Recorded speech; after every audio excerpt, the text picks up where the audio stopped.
Assalamualaikum warahmatullahi wabarakatuh. Perkenalkan, nama saya Aulal Fitra dan teman saya. Nama saya Fakih Abdurrahman Sifa. Kami dari Program Studi Pendidikan Guru Sekolah Dasar, mata kuliah Perkembangan Peserta Didik. Di sini, kami akan mempresentasikan mengenai bimbingan konseling. Hakikat bimbingan konseling. Bimbingan dan konseling merupakan terjemahan dari istilah guidance dan konseling. Dalam bahasa Inggris, kata guidance berasal dari kata kerja to guide, yang mempunyai arti menunjukkan, membimbing, menuntun, ataupun membantu. Helen 2005 2. Bimbingan dan konseling juga merupakan upaya sistematis, objektif, logis, dan berkelanjutan serta terprogram yang dilakukan oleh guru bimbingan dan konseling atau konselor untuk memfasilitasi perkembangan peserta didik atau konseling dalam mencapai kemandirian. Azas bimbingan konseling. Yang pertama, azas kesukarelaan. Proses bimbingan dan konseling harus berlangsung atas dasar kesukarelaan baik dari guru BK maupun siswa. Yang kedua, azas kerahasiaan. Segala sesuatu yang dibicarakan klien kepada konselor tidak boleh disampaikan kepada orang lain.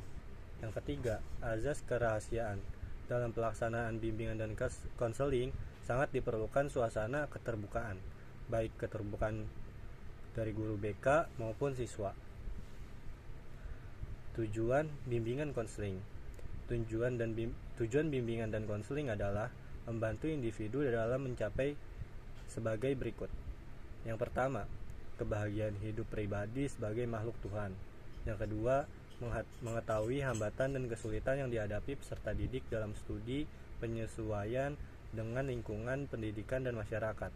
Yang ketiga, mengembangkan seluruh potensi dan kekuatan yang dimiliki oleh peserta didik seoptimal mungkin. Yang keempat, memiliki kesadaran diri untuk menggambarkan penampilan dan mengenai kekhususan yang ada pada dirinya. Yang kelima, mampu melaksanakan keterampilan atau teknik belajar secara efektif. Yang keenam, mampu mengembangkan sikap positif seperti menggambarkan orang yang mereka senangi. Fungsi bimbingan konseling. Fungsi pemahaman. Fungsi ini dapat menghasilkan pemahaman tentang sesuatu oleh pihak-pihak tertentu yang sesuai dengan kebutuhan yang diperlukan dalam rangka mengembangkan potensi siswa. Fungsi perbaikan. Fungsi ini membantu peserta didik dalam mengatasi dan memecahkan masalah yang dialami peserta dan memperbaiki sikap tindakan yang dilakukan siswa saat melanggar aturan atau norma tertentu.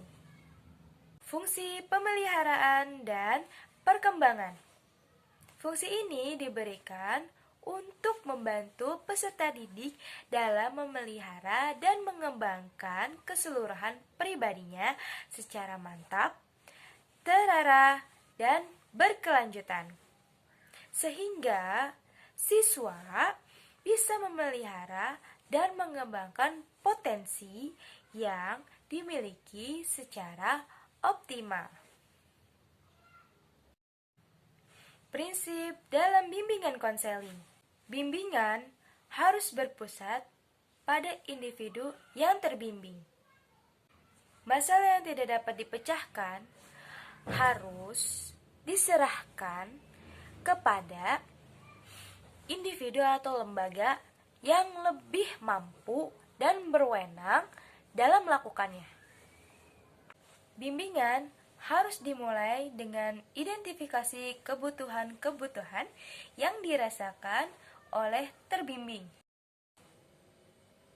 Bimbingan individual, group guidance.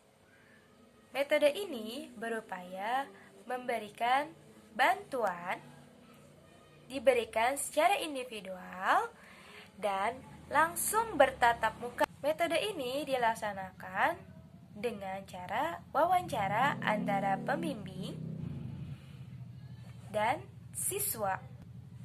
Masalah yang akan dipecahkan yang bersifat pribadi.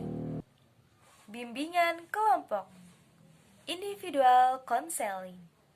Metode ini dilakukan untuk membantu siswa memecahkan masalah dalam kegiatan kelompok. Masalah yang dipecahkan bisa bersifat kelompok maupun individual atau perorangan dalam kelompok tersebut.